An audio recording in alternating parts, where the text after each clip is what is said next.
Genesis 42. Good stuff. In case you're watching this later, which is probably most people, because I had to do this early tonight. We have a Discord. There's a link to the Discord in the live chat pinned to the top. There's also a link in the description of all the videos.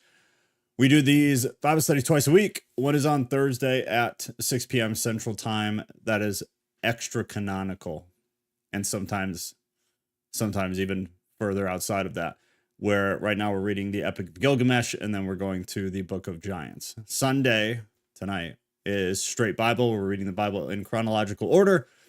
Right now we're in Genesis, very close to the end. And then Tuesday on a different YouTube channel, which you can easily find in Discord, we do a live topic discussion where everybody votes. And this week is meditation compared to prayer, which is good stuff. I had a good time putting that one together, putting together the extremely high quality slideshow. So good stuff. Oh, look, his cat. Don't YouTube and drive. Don't do that. Don't do that. That's not good. Tell Zaya you are not YouTube and driving. Zaya, if you can hear me, babe girl, don't YouTube and drive. Just so we're all clear on this. Okay, but that's Discord. Join Discord. It's great. I don't need to like hype it. I feel like just go in there for a day, and if you're anything like us, you will stay. Graves still at work. Not surprised. Not surprised. At 6 o'clock Central Time, you're usually still at work. So 4:30 makes sense to me. Brozy is long gone. Long gone. Did I lose that much time? Oh, Kat, just so you know, too, I have everything ready to do the video for that financial thing. The response video. It would be cool if you and me would do it together, though. And I just think that would be fun, but that's just me. So, and I think it would be fun and we should do it. I mean, you're going to sit next to me and we're going to do it together. Just to make sure we're totally clear. We're gonna wait till like 4:35 to actually start, just in case anybody did decide to come. Otherwise, from there on, I'm gonna burn through it. So if you're watching this later, you should be able to get through this very quickly. Don't peer pressure me in front of people, Joe. I will absolutely peer pressure you in public because that's what a good man does. Good men with love peer pressure women to do things that are good for them. That doesn't sound great, but I mean it in a very good way. I promise. Mikkel, I saw who's the new guy, or one of them, I guess. Who was recovered? I guess I shouldn't say it on here, but I mean you can see it. Who's the recovered guy? Does anybody know him?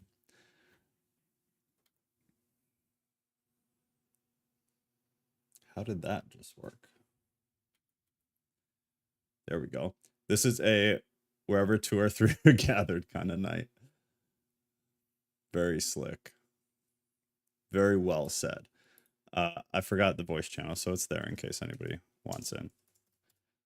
But yes, this is exactly that. Oh, y'all were already here. Hey, Tampa. Yeah, that was a very good way to say it. Ghost always knows exactly how to express something.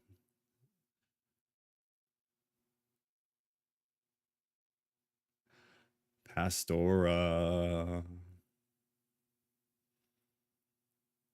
I swear, dude, you used to be able to just read any article off of the Christian news websites, and now you cannot. Because they're just not great. Not great. It's very disappointing. It's the way of the world now, I guess.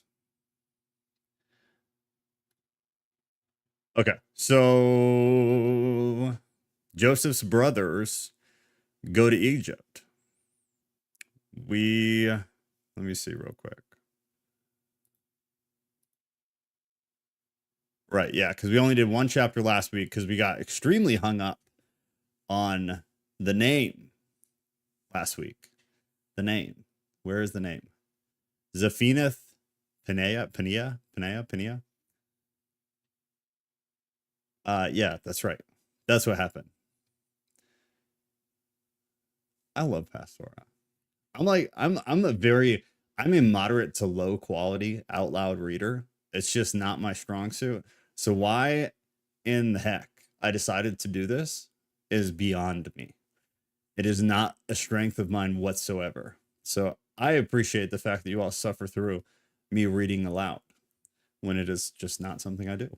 It's not something I do. I know a lot of people who are really, really good at it, very much excel in this area. It is not me.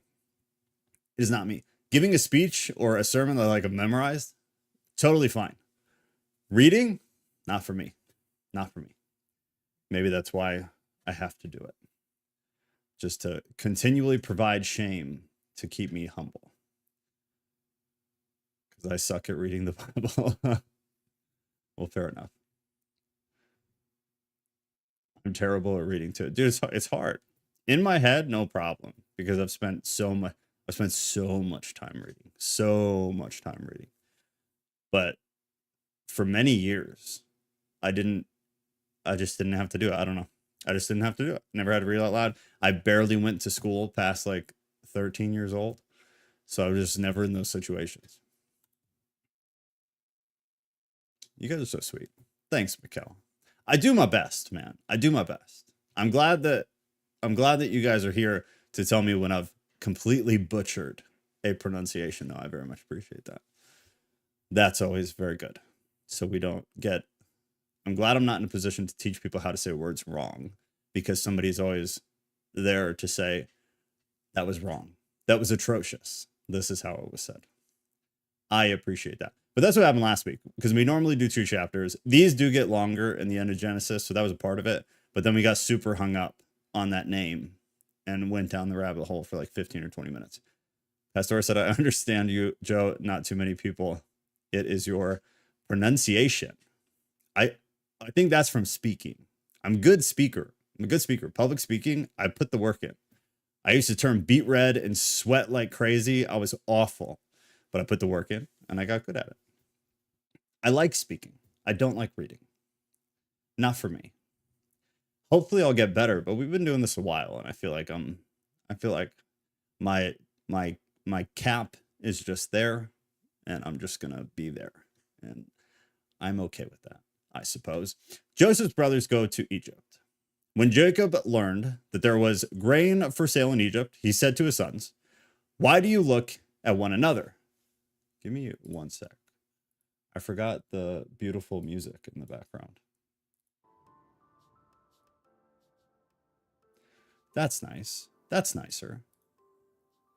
Speaking is also difficult for me. The pot is help. Yeah, dude, it's like speaking, I think, is one of those things. There are very few people, very few, who are just inherently good at that, if any. I think it's just something you have to get used to. Unless you're just wildly confident. No shame. Wildly confident. Those people are probably, but even that's not inherent, I guess. Oh no, we lost it. Okay, the grain. Jacob learned that there was grain for sale in Egypt. He said to his sons, "Why do you look at one another?" The grain, Hebrew, shavir, broadly refers to food rations. In a predominantly agrarian culture, grain would be the leading staple of the diet. So it's more of an assumption, not a specific, from what I understand. Why do you look at one another? And he said, "Behold, I have heard that there is grain for sale in Egypt. Go down and buy grain for us there, that we may live and not die." So 10 of Joseph's brothers went down to buy grain in Egypt. There may have been a per capita food distribution rule or system. This is from Logos in Egypt at the time, which would require all 10 brothers to make the trip, which makes sense to me. I think that is a fair assumption. They also gave comparison to Genesis 29 and 30, where there was similar context. So that makes sense to me. So 10 of the brothers would have to go because there was a per capita food distribution rule in Egypt requiring all of them to go. Makes sense. It's not the only place you see it. You've seen it other places too throughout history. So the brothers went down to buy the grain in Egypt. But Jacob did not send Benjamin, Joseph's brother, with his brothers, for he feared that harm might happen to him. It says here, Jacob refuses to send Benjamin since he was the last remaining son of his favorite wife, Rachel, who was also deceased back in 35. Without Rachel and Joseph, protecting Benjamin becomes paramount, which makes sense just because of the way family and lineage worked. Then it said harm would come to him. The last time a son of Rachel left the camp with his brothers, he did not return, which also would contextually make sense for the inference there.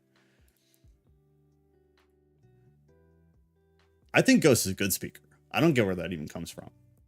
I think he's totally fine. But you never, the feeling inside when public speaking and people are like, oh, you did a great job. You're like, yes, I was dying inside. Part of my soul was crushed that entire time, but I'm glad that it was good. Thank you. I feel like that's a common event. Verse 5. Thus the sons of Israel came to buy among the others who came, for the famine was in the land of Canaan. Now Joseph was governor over the land, which we talked about a little bit, where like his specific and exact position is not made specifically clear, but there was so much surrounding context and immediate context that made it really clear, and almost saying it exactly, depending on translation, that he was the next under Pharaoh. Everything but the throne itself was under Joseph's control. So now they're calling him a governor, which is a different term than was used prior. Joseph was governor over the land. He was the one who sold to all the people of the land. And Joseph's brothers came and bowed themselves before him with their faces to the ground. Joseph saw his brothers and recognized them, but he treated them like strangers, spoke roughly to them. Where do you come from? He said. They said, from the land of Canaan to buy food. And Joseph recognized his brothers, but they did not recognize him. And Joseph remembered the dream that he had dreamed of them. And he said to them, you are spies. You have to come see the nakedness of the land. They said to him, no, my lord, your servants have come to buy food. We are all sons of one man. We are honest men. Your servants have been spies. Your servants have never been spies. Did we read this? Am I just having really weird deja vu? Give me 1 second, because sometimes it's hard for me to tell because I read them numerous times before we do this, and every once in a while I'm like, did we read this out loud or not? But I'm second guessing myself right now. Oh, we read 41 last time, right? During the plentiful years. Yeah, we didn't read this. I'm just crazy. I don't know. If for some reason later I find out that we did read this, I'm sorry. I do apologize in advance. Weird deja vu? Okay. That's been happening to me recently too. It's creepy. Yeah, that and other things. I've had like numerous times over the past handful of weeks, people have been throwing the Mandela effect at me.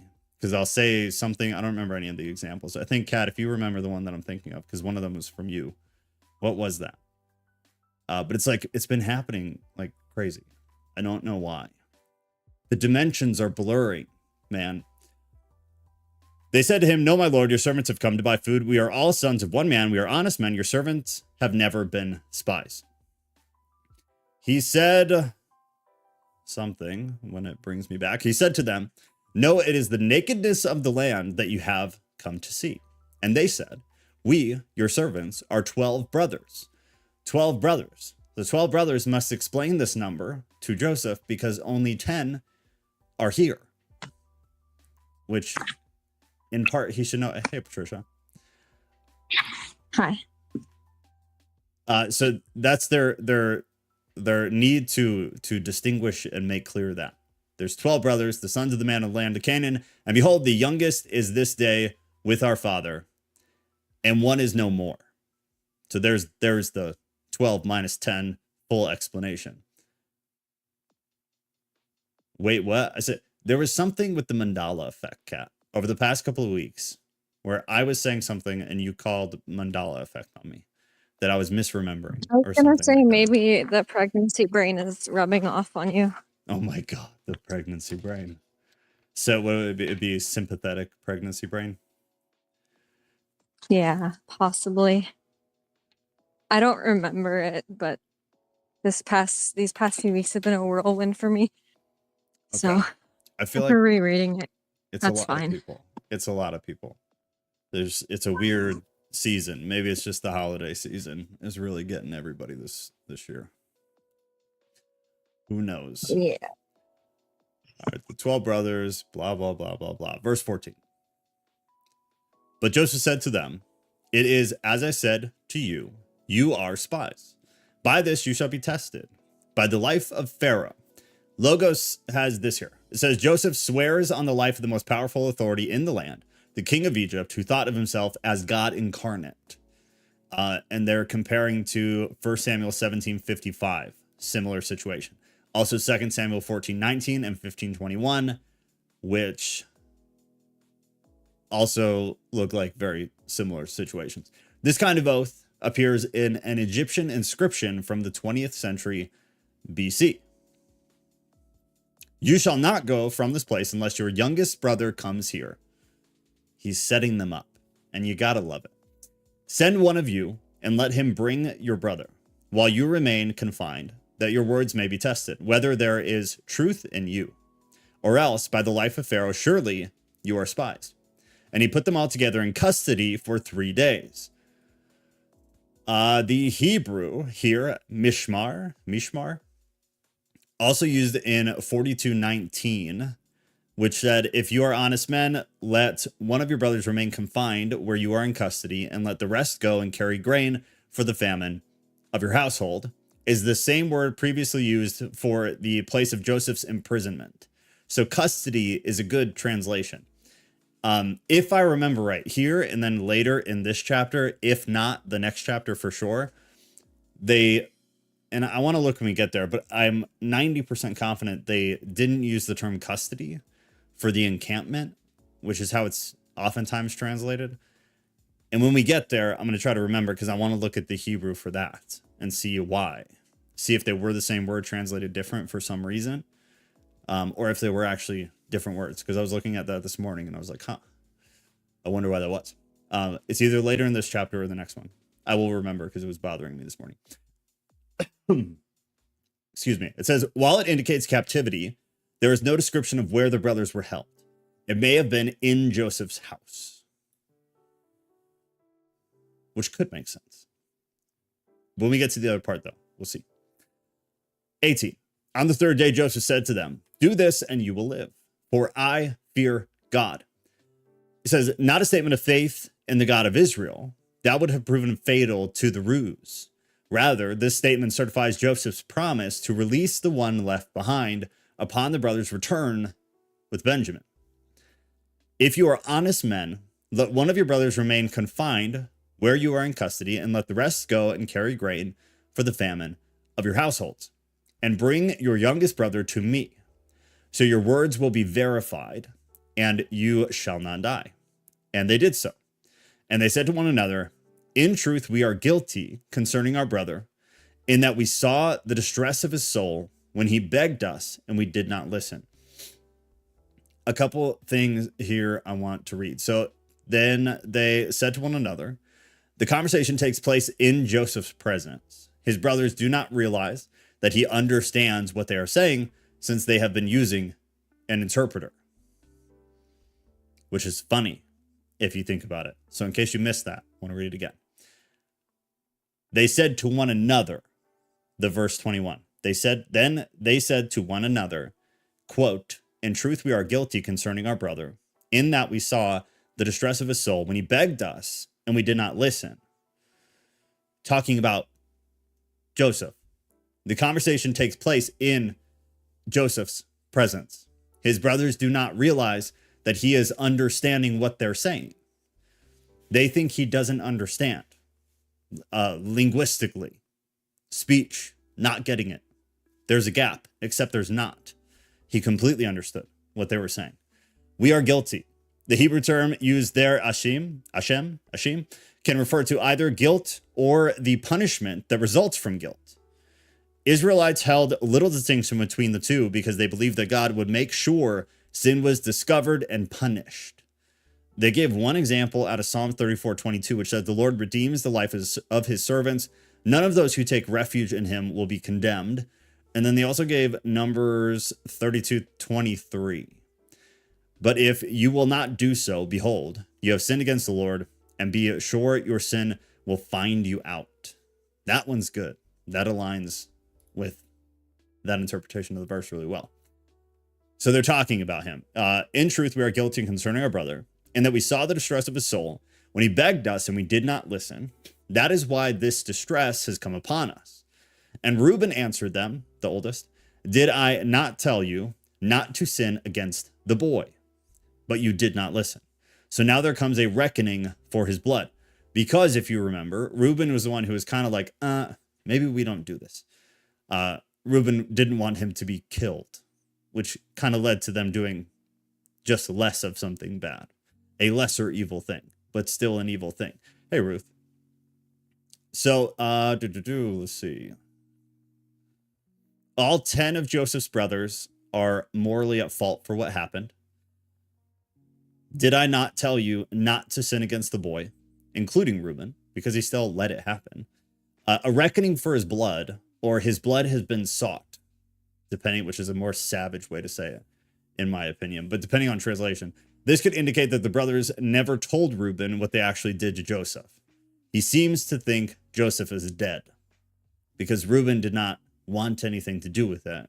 So he chose to not really be a part of it, but passively still is. But it seems to indicate that Reuben doesn't exactly know what happened. And he thinks, rather than what they did do with Joseph in selling him into slavery, that potentially he could be dead. They did not know that Joseph understood them this entire time, for there was an interpreter between them. Then he turned away from them and wept, and he returned to them and spoke to them. And he took Simeon from them and bound him before their eyes. Simeon was the second oldest, who was Leah's son, and one of the two brothers who slaughtered the men in Shechem. If you remember that whole Can I cut you off catastrophe. rudely for a second? Always, yeah. Is there like a reason why you do different highlight colors? Like, is it for like category or something? No, that's a great question. I've always found it so funny that nobody ever asks that. I think I've been asked that like once, a really long time ago. The answer is no. So I color coordinate my notes to make it easier for me to like read on the fly without you guys sitting here through dead silence.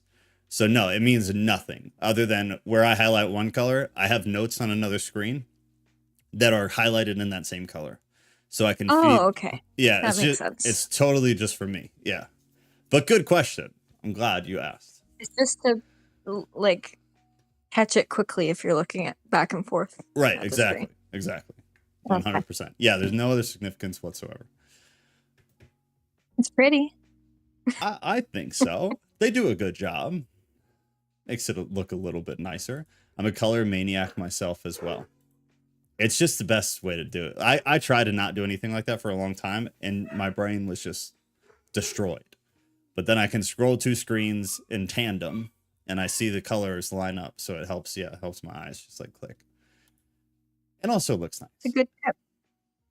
Well, thank you. I was an idiot for a long time and then finally figured something out. Okay, Simeon was the last thing. So 25. And Joseph gave orders to fill their bags with grain. Logos for the Hebrew has bar, is a different word than that used in the earlier verse, which, if you remember, we went over too. And it's more of a broad word for food. It wasn't necessarily specifically used for grain. Here, it seems more specific based on context, but that is something I'd want to look at personally, and I honestly haven't ever looked at it, so I want to make a note for myself real quick. I wonder if that word bar in Hebrew, if anybody has Blue Letter or something up, is that most commonly translated to grains specifically, or is it something else? Otherwise, I'm going to look at it later. And to replace every man's money in his sack, and to give them provisions for the journey. This was done for them. Then they loaded their donkeys with their grain and departed. And as one of them opened his sack to give his donkey fodder at the lodging place, he saw his money in the mouth of his sack. This is the one I was thinking about earlier. The lodging place. This would be a what was the best way to say it be? The only examples I can think of I don't want to say on YouTube. It's like jail-ish, like I don't want to say any of them. A camp of some kind of camp that is not great. You don't want to be there. It was not a hotel, I guess. Oftentimes you were forced to be there. You could not leave. You did not necessarily have free will, but not always. It's it's hard. It doesn't align perfectly when you find this in several places. But lodging place, in my opinion, is not a great translation. It's kind of like a washed and watered translation of it. 28. Wow, context. What's that? I looked up bar and it says grain, but then it also says in Aramaic it means son of. Really? Yeah. Interesting. Okay. I got it. Yeah, I want to look at it. I'm curious because what was the other one? Where are we at? 25. The other one that was no specificity was in verse 1. The Hebrew word was shever, shever, shever, which is normally a broad reference to food, not specifically grain, but due to context and culture is translated commonly as grain. Shever. So I guess the way my brain works, what I would do is I look up both words and I'd see anytime they're used in the Bible, the shever word and then the bar word. And I would look at that because that'll give you on aggregate, it'll give you the best. The first one, Shever. Shever. It says there's like 13 meanings. Yeah, that's what makes it hard. It's you have to like do a spreadsheet basically, which I'm not joking. That's oftentimes what you have to do. You can do a spreadsheet and have an X and a Y axis and put the cores through and then just log. I'm sure actually now I haven't done it with something like this specifically. I guarantee you could give it to Chat GPT and have it do it for you. If you guys aren't against the AI thing. But I would just do it by hand. You can just log them all and then compare all the times they're used. What is the normal translation in English? And then kind of on aggregate, you can get the best hope of an understanding of what it probably meant more than something else. It says it means fracture. Interesting. Is there maybe I'm doing it wrong? I don't know. What are you using? Like, where are you? Let's Google. Oh, don't do that. I think everybody here likes to use Blue Letter Bible. Okay. Because one of the things, I guess for everybody, like everybody probably knows Hebrew is the Old Testament and that Greek is the New Testament. But the Old Testament is not modern Hebrew and it's not modern Greek. So they're very different. Then like if you know people who speak Hebrew, it's not the same at all. And there'd be plenty of Hebrews who could not read a Hebrew Bible or don't grasp it fully because it's different. So Googling it, I would definitely not recommend. Blue Letter will give you the best. Let's see. I'll pull it up when we finish here. I'm curious. Let me see, because I think we're close, right? I have the Blue Letter Bible app. I just don't know. Like when I type in Shever, it doesn't come up with anything. So maybe. Let me see. Looks masculine.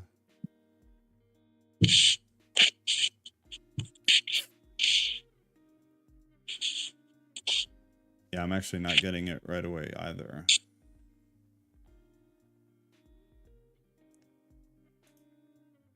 The verse in question? It's verse 1, 42:1. English translation grain. What I have for the Hebrew is shever, Shever, as a broad reference to food. 32-1? 40-1. 42. Okay.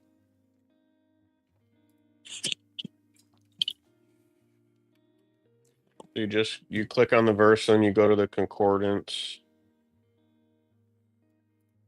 Okay.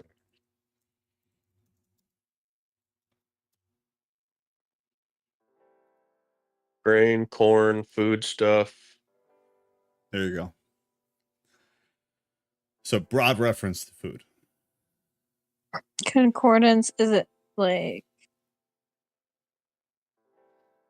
haven't used this app very much. So like what were some of the other translations you heard of, Joe? For what? Grain?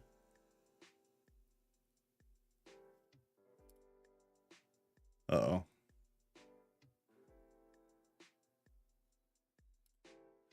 I think we lost your ghost. The other term for grain was bar, B-A-R. Which from what I understand is a more direct translation of what grain would be. Whereas shaver is more of a Doesn't reference bar to mean food. sun? B-A-R? Pretty sure. You'd know better than me, man. Let me see. Yeah, I'm pretty sure it means sun. Or son of. Let me pull Yeah, like that's what child. I looked up. Let me pull the verse And saw. here. So shavar. I'm guilty. Shoot, what verse were we on? 25? B-A-R, you get you don't have any translation for grain there? There's no reference to grain What as an verse? alternative? Sorry. It was 42:25. 42:25. Yeah, actually, I'm looking at it now and I don't have it either. Oh, I see what to do now. It's with grain. Okay. Food stuff. That's what it says. For bar too? Corn grain. For sever. Yeah, okay. Yeah. So that was my understanding, was that shaver or shavar is a broader reference to food that when it shows up other places, it could refer to something else. It's just essentially saying food. It was a way that they expressed just general food. But my understanding was that bar was a more direct reference to grain or bags of grain.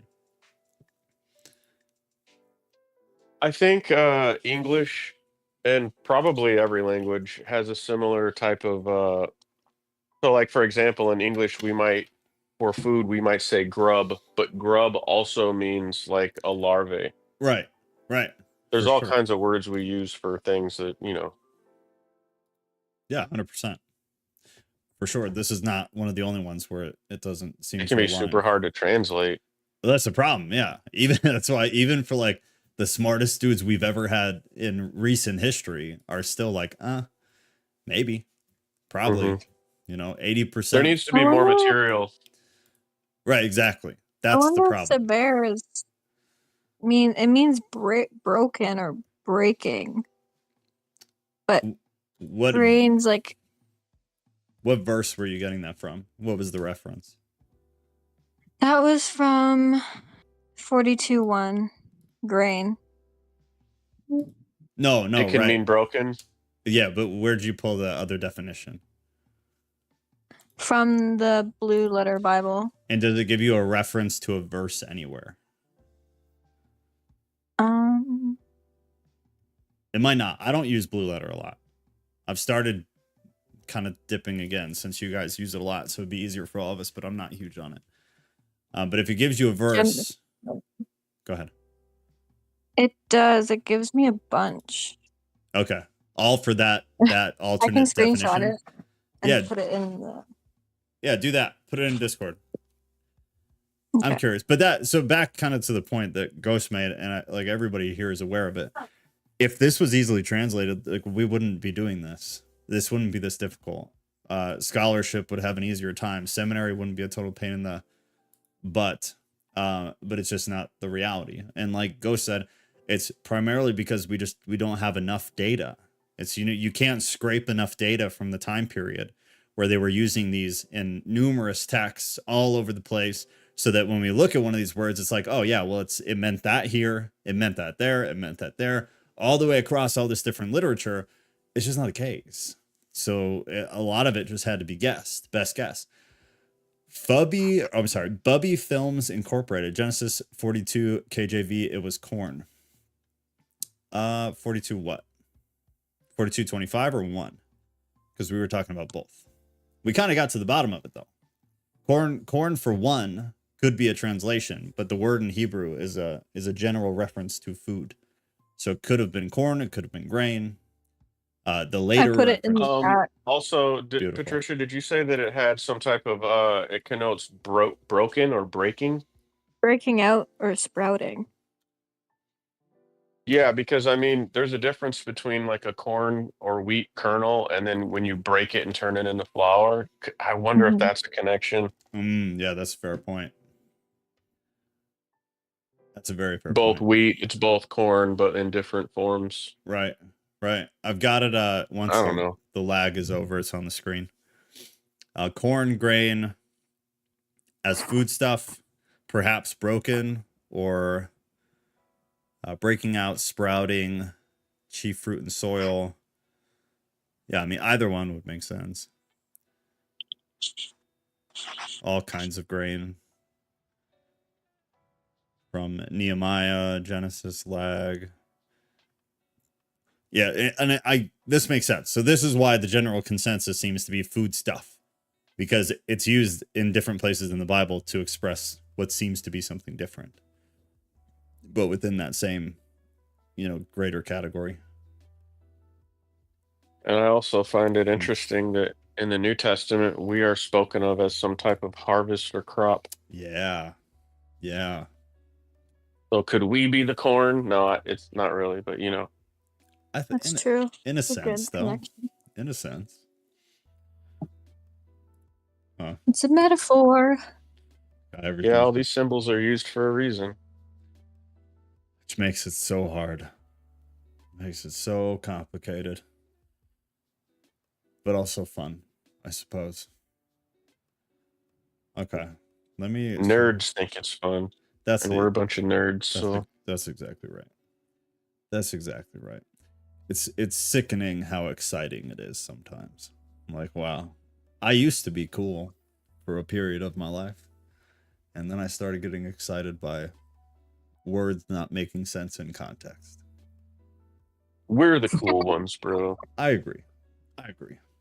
Bunch of lame-os out there doing whatever it is people do, which I don't understand. I guess flipping through Instagram now. What do people do anymore? Without getting totally off track. I wonder what They adults go to Brain the rot. mall. Is that what they do? I don't know. Adults? Breweries. A brewery. That's actually fair, yeah. I feel like a lot of the guys I talk to do that. Golfing is a lot of the guys around are into golfing because salespeople like golfing. Beyond Darts. that, I don't know. I guess drinkers probably play darts, pool. Ghost, Cool, yeah. your mom is a nerd. Love Graves in the YouTube chat. Sports. I hate sports so much. I was a huge sports guy.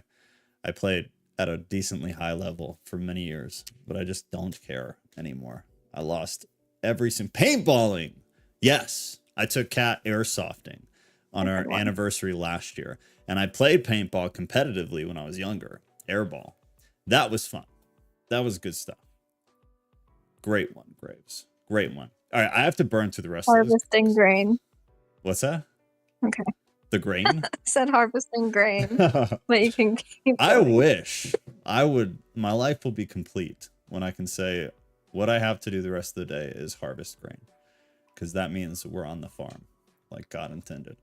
Okay, bags of grain was the last thing I think that we read. The donkeys, the lodging place, we did that. I think we're on 28. He said to his brothers, "My money has been put back. Here it is in the mouth of my sack." At this, their hearts failed them, and they turned trembling to one another, saying, "What is this that God has done to us?" Let me get this real quick. Was right here. What has this God has done to us? Logos has this. The brothers have no reason to suspect that Joseph returned their money. Genesis 43:21, next chapter, shows that they discovered the money on their trip home, heightening their suspicion that God was paying them back for their crime, which is in line with everything Hebrews believe about God and justice. 29. When they came to Jacob, their father, in the land of Canaan, they told him all that had happened to them, saying, the man, the Lord of the land, spoke roughly to us and took us to be spies of the land. But we said to him, we are honest men. We have never been spies. We are 12 brothers, sons of our father. Sons of our father. One is no more, and the youngest is this day with our father in the land of Canaan. Then the man, the Lord of the land, said to us, by this I shall know that you are honest men. Leave one of your brothers with me, and take grain for the famine back of... what? And take grain for the famine of your households, and go your way. Bring your youngest brother to me, then I shall know that you are not spies, but honest men, and I will deliver your brother to you, and you shall trade in the land. As they emptied their sacks, behold, every man's bundle of money was in his sack. And when they and their fathers saw their bundles of money, they were afraid. And Jacob, good God help me. And Jacob, their father, said to them, you have bereaved me of my children. Joseph is no more, and Simeon is no more. And now you would take Benjamin? All this has come against me. Then Reuben said to his father, kill my 2 sons if I do not bring him back to you. Put him in my hands, and I will bring him back to you. Brutal. But he said, my son shall not go down with you, for his brother is dead, and he is the only one left. If harm should happen to him on the journey that you are to make, you would bring down my gray hairs with sorrow to Sheol. Kill my 2 sons. Reuben had 4 sons. We know from chapter 46 later. Yo. The text likely refers to 2 of those sons. What is this? Let's have an International Community Day. Joe, then you could go out and harvest some grain. I would love that. We're a year or 2 tops from having grain of our own. So I'm good, but I would be happy to go do that. That would be lovely. She's a total nerd. How did you know? In reference to Ghost's mom. If harm should happen to him on the journey that you are to make, you will bring down my gray hairs with sorrow to Sheol. Reuben is concerned about Simeon. Jacob is concerned for Benjamin. And then Sheol, good, it looks like, is the legitimate Hebrew word. Because it isn't always. Sometimes there's some translational independence used. That, from what I can tell here, is legit.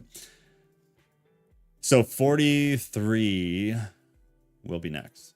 And I've got like 2 minutes. And then I got to roll. So let me pull this up real quick. I closed the poll for Tuesday because I needed some time to get stuff together. And I put the poll up late. So meditation and prayer, which is a good one. So right now, I'm going to, in the podcast topics thing, which is right by the voice channel, I will put in the forum in case anybody wants anything brought up. If not, totally cool. But any questions about that topic, any short videos or graphics or text or whatever, scientific journals, whatever, anything that goes in here, I will bring up during that stream. Yummy corn on the cob. I don't like corn on the cob because it's messy. I don't like messy eating. I'm a weird man in that regard. I don't like it. I don't like using You my like hands. corn, like just if it's not on the cob. Yeah, well, I like you over there to scrape the corn off the cob, like the peasant that you are, and hand it to me in a nice bowl with like butter on it.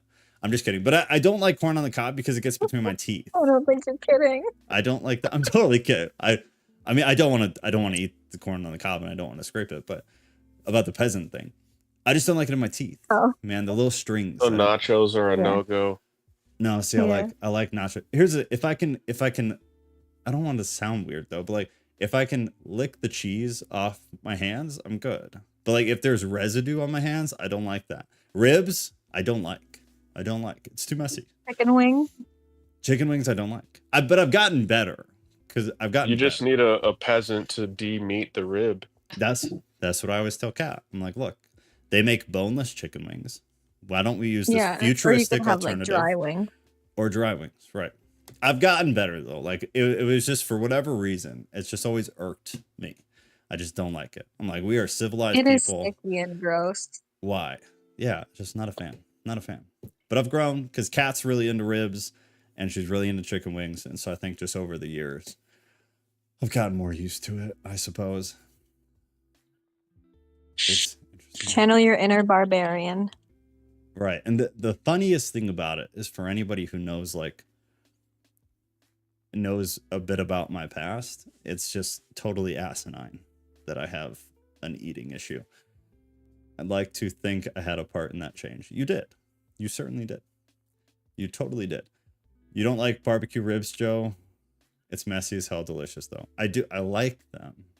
I don't like the eating of them. I don't like the handling of them. That's the thing. I like eating them, but then afterwards it's horrible. Yeah. Like when I'm done and then I'm sitting there with my hand like all covered in slop. Yeah, exactly. Those huge GMO boneless wings. Right, which is why I don't eat those, because I know like nothing good comes from a genetically altered wing with no bone in it. I get that.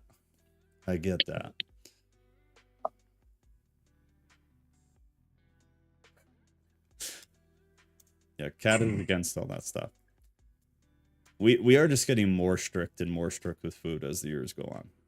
Our options have become unbelievably small, few, because we are horribly terrified and paranoid about food. You guys gluten-free? No, hell no. But like we are as poison free as possible. We eat a lot of whole food, very low ingredient stuff, and we're just getting worse and worse about it. We just know too much. Like we both learned way too much. It's kind of isolating because then when you're like around other people and they're like, Well, "Want to eat this?" You're like, "Oh." 100%. And the hardest thing is like, I had a fitness background and I'm certified in sports nutrition and all this stuff. So I learned the legitimate issues with like the food itself. And then on the social media side and like researched on my own side, I learned about just how there's no escaping it. Even with whole food, there's no escaping it. Fruits, vegetables, meat, it's all trash because of the way that we produce it. So there's no like, oh, shop the perimeter of the grocery aisle. Like, no, bro, you need to get your stuff from a literal farm who uses nothing. Or a natural food store, which costs $1 billion. Right. And even then, though, like Whole Foods, they still do it. GMO free doesn't actually have to be GMO free. Organic doesn't actually have to be organic. Free range doesn't actually have to be free range. It's all BS. Farmer's market. Right. Those are all legal that's the way to trickery go. terms that Exactly. are probably going to get ironed out, I hope. I really hope so. Yeah. With RFK. We don't have many. Yeah, I Whole think there Foods just needs anything. to be more honesty in how they classify food because it's just all lies now. Right. And the fact that they've been able to do that for so long, it's just absolutely crazy. But once you get down to the meat of it, you realize like, no, nothing is safe. Almost literally, if not literally, nothing. Unless you're getting it locally, which most people can't. Like, that's expensive. Whole Foods isn't even that bad.